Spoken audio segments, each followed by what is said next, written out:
Hey, I'd like to welcome you to another episode of Mission Matters, your source for all things business. My name is Adam Torres, and if you'd like to apply to be a guest on the show, just head on over to our website, missionmatters.com, and click on Be Our Guest to apply. All right, so today I have Eric Billingsley on the line, and he's CEO and co-founder over at Calculi. Eric, welcome to the show. Thank you so much for having me. I'm really excited about this. All right, Eric. So we have a lot to cover today. So I love your theme. So software that matters. I mean, obviously we're mission matters over here. So the idea of talking about DevOps and what that means to you, your team's unique value proposition, and really how you're helping companies take things to market or improve things that they're already doing. I mean, it's quite a story. And I think the logical thing to get us started would be, let's just start with your story. So really, Sure. how'd you get started in this space? Sure. It's a long story. I'm an old man, but I started out as a nuclear engineer, Hmm. and then I left that and joined Alta Vista and became the webmaster for Alta Vista. After that, I went off to eBay, helped build the search engine for eBay, founded eBay Research Labs, did a stint in operations, left there to go to Google. Did 2 years over in their operations organization, built the capacity planning function Mm. for Google, and then worked in the Maps software development organization for 2 years. When I left Google, I went over to Apple and created their Internet Services Operations organization. So there I was responsible for the day-to-day of iTunes, iCloud, Maps, and www.apple.com. And we had everything from SRE and some DevOps work there to security and hardware engineering. So it was a lot of fun, and I learned a lot through each of those steps in my career. So, I mean, it's pretty obvious that you've only worked for small companies, Eric, right? Yeah. I only work for companies that have an ambitious mission. Yeah, And but at Calculi, I think it's probably the most ambitious mission I've ever worked on. that's awesome. So I want to go a little bit further into, and I'm not looking for trade secrets or anything like that, but I do want to talk a little bit more about your experiences there, because there's some other people that are in the field that are watching this that are maybe developing some of their own things and haven't had the luxury of working for those types of small companies that you mentioned a moment ago. So Yeah. like, what kind of advice would you give to some people that are out there from lessons learned that you've kind of seen along the way? And I know that's a broad and a big question. We could spend Sure. 5 hours on that one, but like, what pops to mind? Well, the biggest thing is it's really hard to build something that you haven't seen. Uh, And what I find is that, and this is really goes to the founding of our company, but when I talk to companies that are trying to build these capabilities inside their organizations, what I find is that they're kind of reaching in the dark. hmm, They're reading papers, they're talking to analysts, they're getting bits and pieces of how things work, but they're having real hard time pulling that together and turning that into something that can actually deliver results. hmm, And so, when I was at eBay, I joined this group called CTO Forum and met some amazing people there. But the important thing was I kept running into company or people at companies like GE and Verizon and all these large companies that were having very similar problems to us, mhm, but they weren't able to solve these problems in the same way I saw them solved at Google, right? As an hmm. example. And so we just had amazing conversations there, and a lot of those would turn into them actually going back home and trying to implement these bits and pieces. Mm. But all of those had struggles. And so, over time, I finally started, consulting sometimes with some of these guys and helping them through those struggles. And so I got a lot of exposure to a lot of very different organizations. Mm. And so it's given me a unique perspective on how to solve the same problems, but in multiple contexts. Mm. Right. And that's really what has culminated in us creating our product guide rails. Man, love it. Great tips of advice there. And I do want to so CTO Forum. So you just mentioned Yeah. that. Maybe define what that is, but in the context behind this is, I tell people this all the time. So they're like, well, I don't have all your answers, first of all, but there's other organizations and there's other people like that are working towards similar goals, whether it's industry wide. Normally industry, niches are best. So things like CTO Forum, to where those conversations and that interaction, that's what those other perspectives, I mean, to me, that's the difference between success and failure in any field. And that's just my Almost personal always. opinion. Tell us a little bit more about CTO Forum and just kind of what that's meant to you in general. Yeah, so it's a great organization. It was founded about 13 years ago by my good friend and co-founder Bashir Janjwa. He's actually the founder for our company, and he just started it out as a getting together of executives from these large companies to just talk about their problems. Because when you're a CTO or a CIO in a large company, you've got lots of people complaining to you, and you've got no one you can complain to.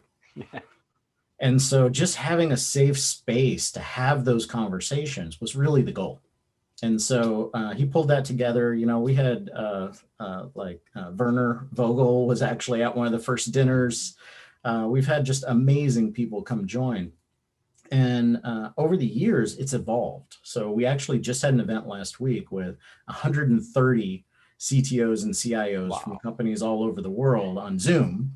And now it's in collaboration with Harvard Business School, and it really attracts just an amazing set of people. But the really cool thing about it is it's a safe space. And so we can hash out our issues together and say, hey, I'm having trouble recruiting this kind of talent. How are you guys doing it? Or, I've got this problem getting my systems to hit a certain availability mark on top of this software. What are you guys doing about that? And you can have those conversations and learn from each other, which is just fantastic. Those Rockefeller days where it's industrial, like cutthroat, like, no, it's like we can all progress through collaboration and sharing and exchanging ideas. I mean, I just feel fortunate to be alive in the day and age in business that we're doing business in, because what you just now said, once upon a time would be unheard of. Wait a minute. So you get together with the competition and you talk about your problems so that you can so everybody can solve everybody's problems, which makes sense. But in the past, let's just say it may not have been that way. Well, we get stronger together. Exactly. Right. And in fact, Bashir goes off all the time on how if we don't collaborate, we're going to end up being weaker as a country for it. And so what he's really trying to do is build that space so that we can come together, help solve each other's problems, so that as an industry, we can all grow. Wonderful. Let's change it up a bit. So I do want to get into Calculi and the founding. I know you mentioned one of the co-founders you met there. I mean, tell us a little bit more. So you're working at all these big companies. I mean, huge names, eBay, Apple, I mean, AltaVista. I mean, you're working at these big companies, and then you decide to found with your co-founders Calculi. Like, how'd that come about? Yeah, so it actually started with the CTO Forum. So, Bashir's the founder of CTO Forum. He's the founder of Calculi. Robert Boyd, he is our CTO. He was actually driving the digital transformation at Gap, and we met while he was at the CTO Forum as well. And so we're the three co-founders.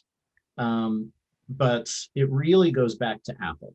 So when I first landed at Apple, I inherited what was an early sort of DevOps system. And the iTunes team in particular was actually having trouble with delivering software as quickly as they wanted to go. And so Bashir and his team had been working at PayPal and these other companies, helping them kind of understand their software development practice and clean it up. And so I pulled him in to actually map out the process that we had.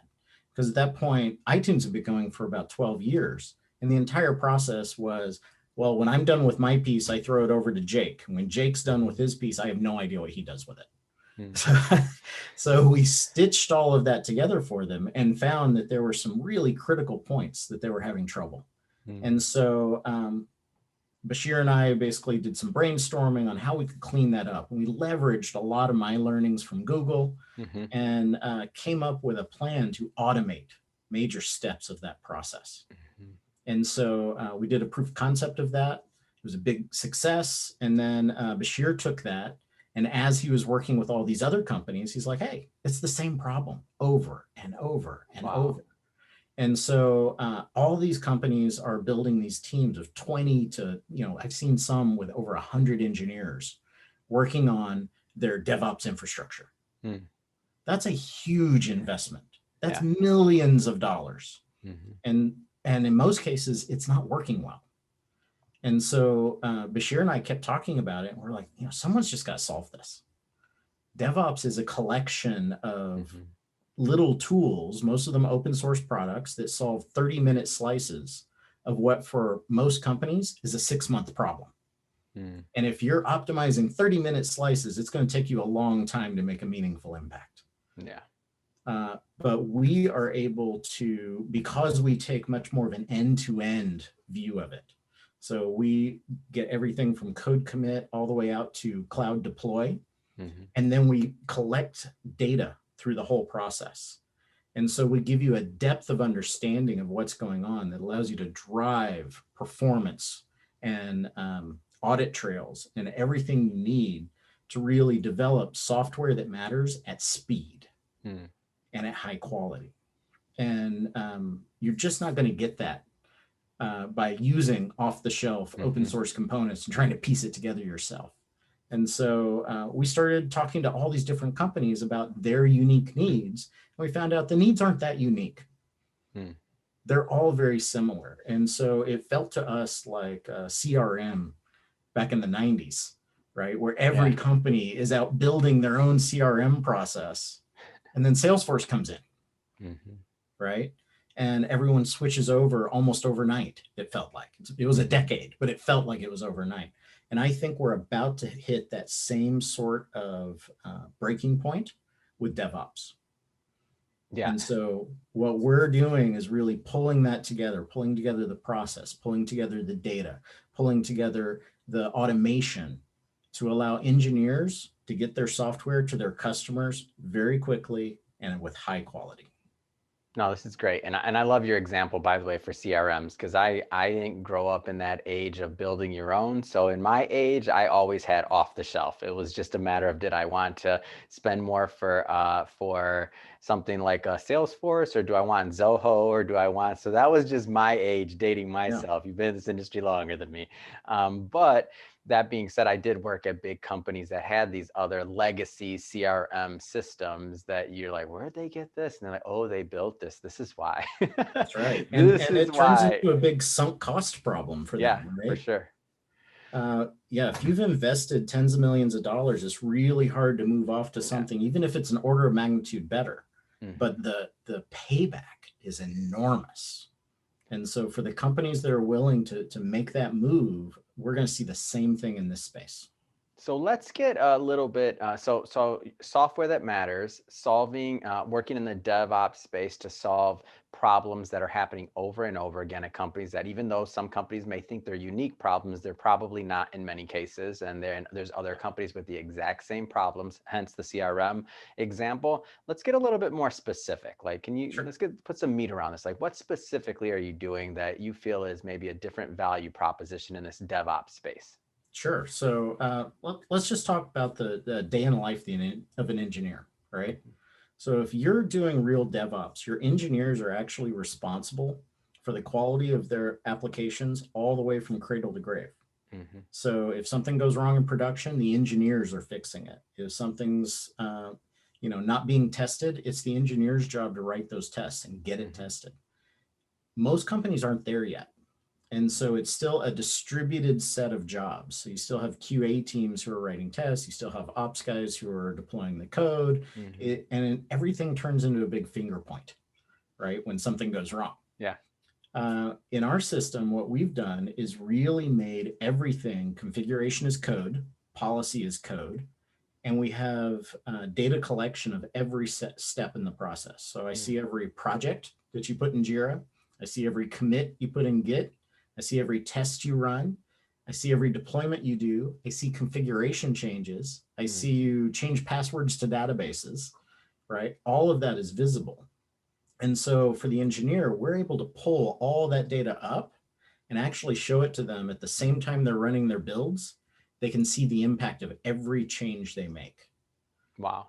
And when they're doing their deployments, everyone has full visibility into every step of that process. And they can see what's gone into it or what hasn't gone into it. They can see when the security alert pops up. They can see when a deployment fails. They can see the logs from each of those events all together. And by pulling it all together and by making it visible across the teams, you now have people in a mode where they can really collaborate. In most companies today, the engineers, maybe they see their Jenkins world and they see their builds and their unit tests, but all the real tests are happening in QA. And QA, to protect their world, they have a troll at the gate who says, you can only push code to me once a week or once a month or whatever. Yeah. And so imagine you're a software developer. It takes you one day to code something up and push it to your customer, and then it just sits there for a month. Wow. And then QA finally touches it. They find a problem. They kick it back to you. It may be 2 months later. How many projects have you gone through since then? And now you're working on it again. You have to get your mindset back into that. That's why things take so long. With our system, everything can be automated. Every single step in that process. The QA engineers, the software developers, they can collaborate on how they're going to test something. And so that one day, maybe it's a day and a half now. But at the end of that day and a half, it's in the customer's hands. Wow. And it totally changes the way you work. So one of our largest customers is a large European bank. We work with the trading team. So it's the software developers who are actually writing software for the traders. Well, the traders, when they need a change, it has value in the millions of dollars a minute. Yeah. And they're waiting 6 months to get the software. Wow. Their turnaround time on guide rails is an hour and a half. 6 months to an hour and a half. I think some people watching this right now are like, wait a minute. So if you think about, and I like that you bring up a banking example, by the way, because banking, trading, I mean, highly regulated space. So right. I like that you bring up that example because maybe there's some people out here that even aren't in as quite a regulated space that are thinking like that can't work for me because we have XYZ problem. Well, if it can work for a bank and something regulated right. like that, then that kind of takes that excuse off the table, if you will. But I would like you to go further into just the regulated space kind of spaces in general, whether it's banks or pharmaceuticals or otherwise other niches you may work in, and kind of give us a glimpse into what kind of problems you're solving for them. Sure. So we're actually doing a lot of work with fintech at the moment. We're also working in the medical space and biotechnology space, and we're moving into manufacturing as well. So these regulated industries, what they have in common is that they need audit trails. They need the ability to understand who asked for that feature, who built that feature, how did they test it, and when did the customer get it? Yeah. Right. So that end-to-end traceability. And so if you don't have that in one system, you can spend a lot of time. We talked to one particular company in the UK, and they estimate that their engineers are spending 20% of their time just dealing with compliance. It's expensive. Imagine that. 20% of your engineer capacity going to compliance, just figuring out that train of events. Wow. So that you can get that together for a report for the auditors so that they can be ready for the regulators. That's why people start getting slower and slower and slower. The bureaucracy builds up around them so that the engineers are stuck and they only spend, we've actually done some analysis on this. And in most companies, engineers spend 20% of their time coding. So 80% of their time is spent doing other things. So wow. We just heard for this one client's 20% in compliance. We find a lot of it is in just upfront planning, capacity planning, all that sort of stuff, scoping, trying to figure out what they can shove through their limited pipes, right, to get to the customer. If you move to a mode where you can deliver to the customer in under a day, 90% of that goes away. Yeah. So when, Robert Boyd, our CTO, when he was at Gap and he did this transformation for Gap, they actually saw a 3x improvement in product flow. Geez. That's the goal that you can go to, right, for this sort of transformation. If you do it right, if you understand how to drive it in the right direction, if you automate the proper steps, if you really focus on automating your testing so that you never have those trolls at the gate whose job is to prevent change from making it to the customer before it's, fully tested. If you can get out of that mode, the payback is just enormous. So for them, I think it was something like a $600 million a year value. Wow. Wow. And, I mean, that's significant. And I'm noticing a common theme here. Well, number one, there's a couple of them. Number one, obviously you want your engineers doing their, their highest value work. So that's a big deal. Like you want the assets that you're investing in to be deployed more accurately. So whether it's like you said, a 30-person team, maybe you don't have to hire a 30-person team, or maybe you still hire that 30-person team, but you're getting more products out, or however their management is. But the bottom line is that you're not wasting your time on, one of your most expensive employees, for lack of better words, right? I think it goes exactly actually way beyond that. So, I'm going to digress for just a second here, but if you're able to deliver product quickly, everything changes. So let's step back and think about that customer that can only deliver once every 6 months. How much experimentation can you do if it takes you 6 months to put an experiment out in the wild?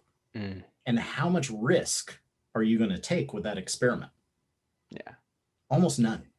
The reason banks feel like banks is because that risk appetite is so low because the expense is so high. And so if we can get it to a mode where experiments are free, then companies can try things out much more quickly and failures aren't expensive. And so your risk appetite can go up. And so you can really start to change not only the way you think about software development, but the way you think about your business. And that unleashes innovation in a way that I haven't found anything else in my career that does that. You have to have that speed, that ability to have multiple turns, at that crank, to try things out with your customers so that they can get the value immediately. And that payback is just huge. And that's really what we're trying to drive for these companies. Can you imagine that in areas like finance? Yeah. In areas like, manufacturing or healthcare, right? When healthcare.gov went up, it was a disaster. Yeah. The guys who went in to fix that actually came from eBay. Right? And they were going after operational fixes. But then a couple of friends of mine from Google went in later and they became part of the fix-it crew for the government. And they were applying these exact same sorts of philosophies of quick turns, cheap experiments. And that's how you get rapid improvement.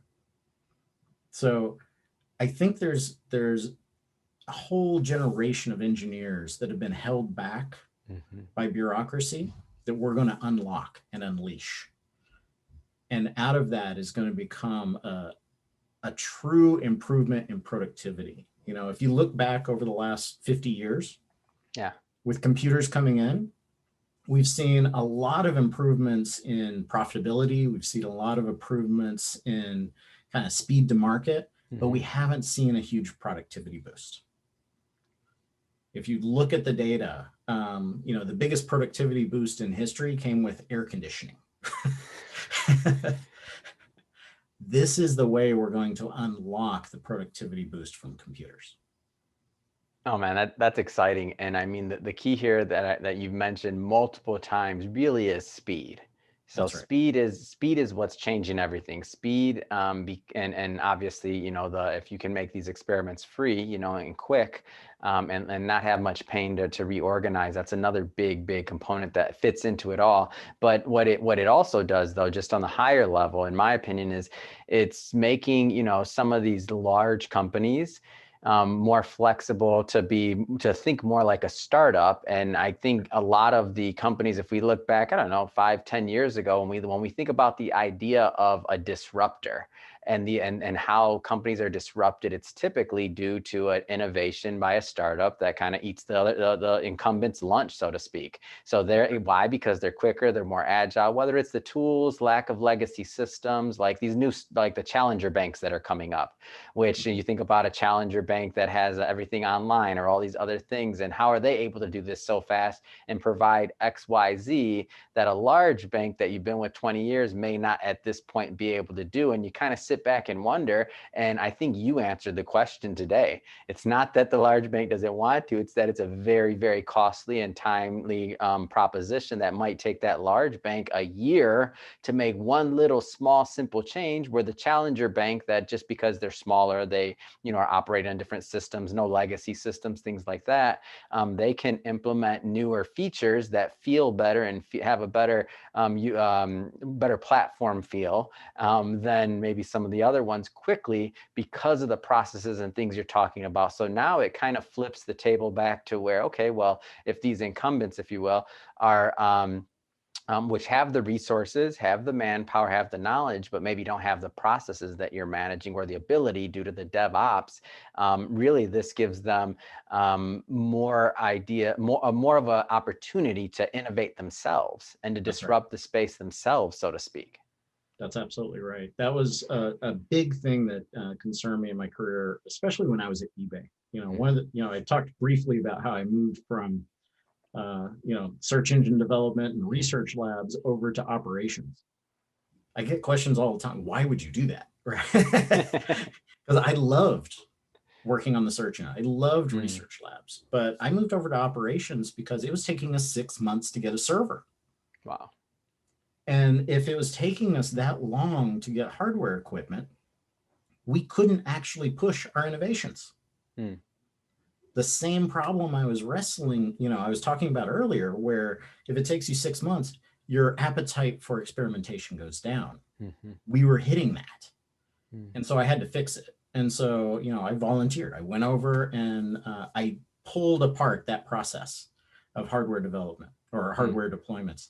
It was 12 tickets to get a server installed, and all of them had a 2-week SLA. So I pulled everybody into a room once a week. We resolved all 12 tickets at once, and our delivery time went from 6 months to 2 weeks for 95% of the hardware orders. Wow.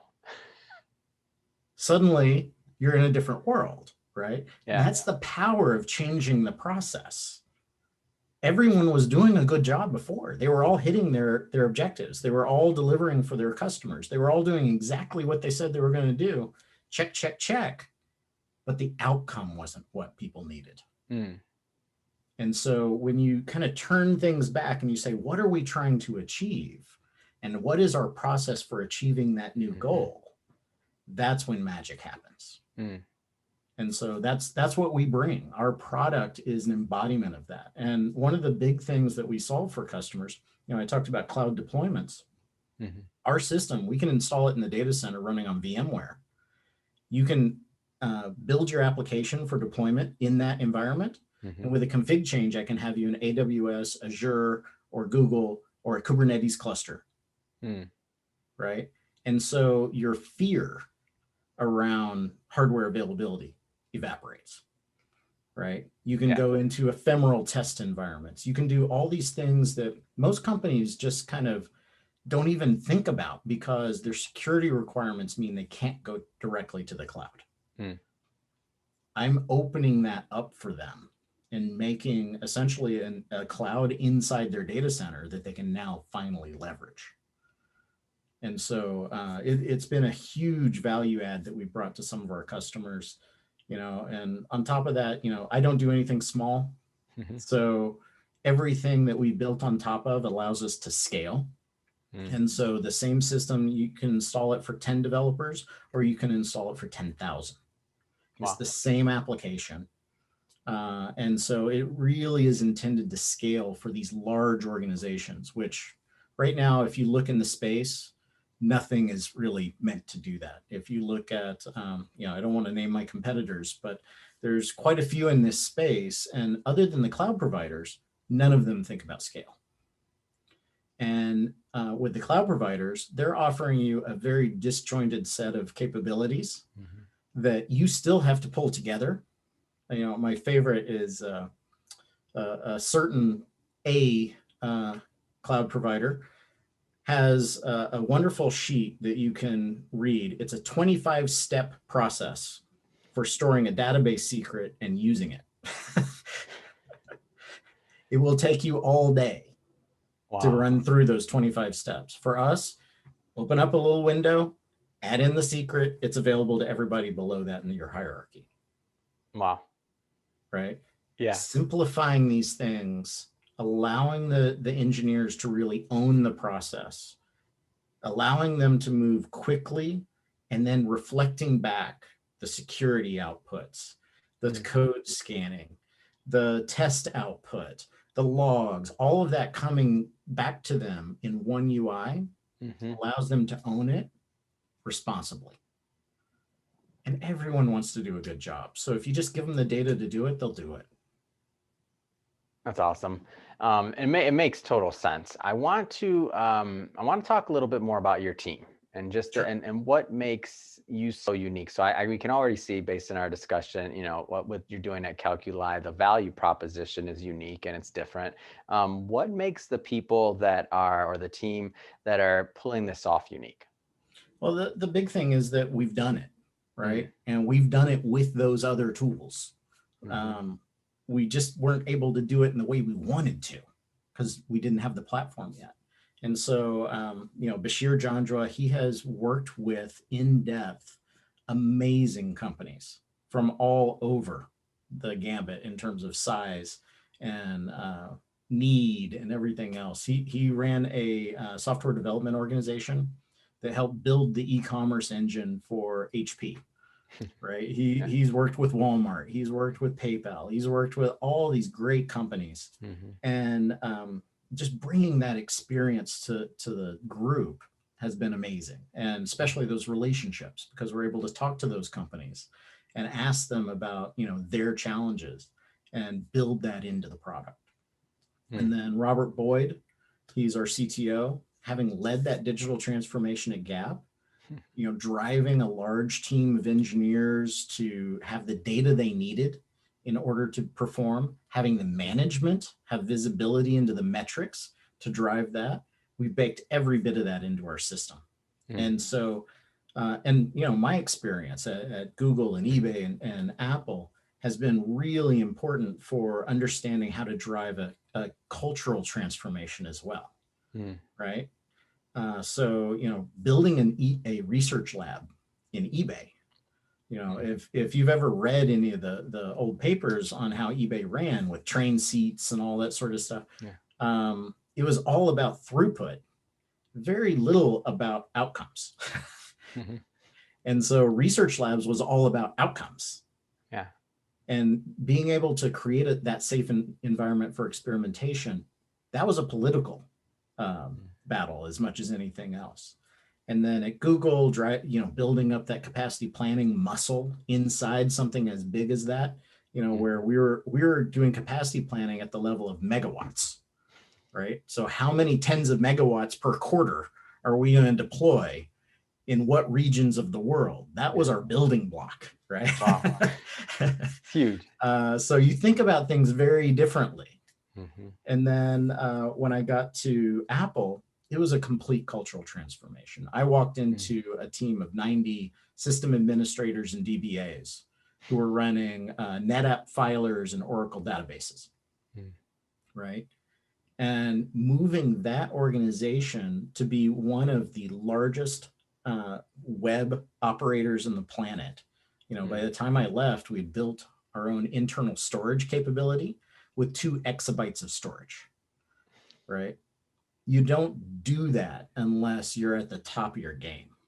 Yeah. And so getting the team from, the 90 SAs and DBAs, all great people, but transforming that into a full SRE organization and DevOps organization and with security and hardware and all these capabilities built in, it was 1,000 people when I left. Right. Wow. But the amount of capability we brought to the table was orders of magnitude beyond that growth as well. And so understanding how to drive these transformations, that's actually the secret sauce. And we have put as much of that into our product as we possibly can. And we're going to continue to evolve that. And we're actually building out the framework for building the AI underneath to drive transformation more consistently and give engineers more visibility and data so that they can actually improve as engineers as well. So we've got a lot of tricks up our sleeve yet to come, but the team is unique, and our learnings and understanding of the customer problem is truly unique. Fantastic. Well, Eric, this has been awesome having you on the show today. I learned a lot about Calculi, what you've done, why you're doing it, and really how you're driving innovation in your industry. And I just think it's awesome. And I look forward to following you, following the company, following the founders and your work. That being said, if somebody is listening to this or watching this and they want to learn more about Calculi, I mean, what's the best way for them to follow up and to get information? Yeah, so our website, calculi.com, redirects you to guiderails.io. That's our product. So please come visit us, learn about us, and contact us. All the information you need is right there. Perfect. All right. Well, Eric, thank you again for coming on the show. And to the audience, as always, thank you for tuning in. Hope you got a lot of value out of this. If you did, don't forget, hit that subscribe button, share this video with friends and people that you think can use it. And we have more great guests coming up for you. And Eric, thanks again for coming on. It's been a pleasure. Thank you. Thank you so much for having me, Adam.